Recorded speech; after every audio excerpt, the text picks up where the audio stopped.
అంటే ప్రధానంగా మంత్రులు ఉన్నారు, డిప్యూటీ సీఎం ఉన్నారు, మాల సామాజిక చెందినటువంటి వాళ్ళు. వీళ్ళు ఏమి దాని మీద ప్రశ్నించలేదా? ప్రశ్నించలేడు కాబట్టే ఈరోజు ఇంతమంది బయటకు వచ్చి మాట్లాడుతున్నారు కదా. ఆయన రిపోర్ట్ని ఈ యొక్క ఎమ్మెల్యేలకు ఎంపీలకు మీరు చూడండి, చంద్రబాబు నాయుడు వర్గీకరణ చేశాడు. ఎట్లా చేశాడు?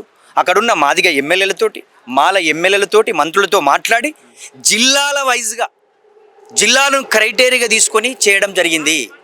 ఆయన శిష్యుడైనటువంటి నీవు ఆ విధంగా కూడా చేయలేకపోయావు. దానివల్ల ఈరోజు మాల సామాజిక వర్గానికి నష్టం జరుగుతూ ఉంది.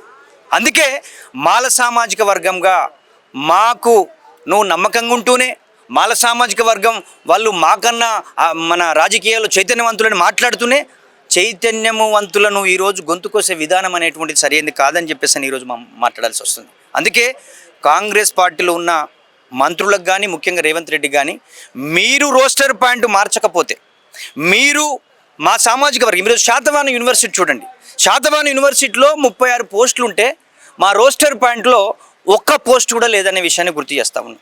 అదేవిధంగా డెంటల్ దాంట్లో 48 ఉద్యోగాలు ఉంటే ఒకటే వస్తుంది. అంటే మా రోస్టర్ పాయింట్ వల్ల మా మాల సమాజం వరకు అన్యాయం జరుగుతుంది కదా.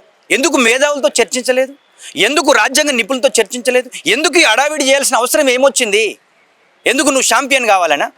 మరి ఛాంపియన్ కావాలంటే ఈరోజు 75-80 సంవత్సరాల నుంచి కాంగ్రెస్ పార్టీని నమ్ముకున్న మాల సామాజిక వర్గాన్ని గొంతుకొస్తావా? మీ ప్రభుత్వం రావడానికి కారణమైన పార్టీ, మీ పార్టీ అధికారం రావడానికి మాల సామాజిక వర్గం.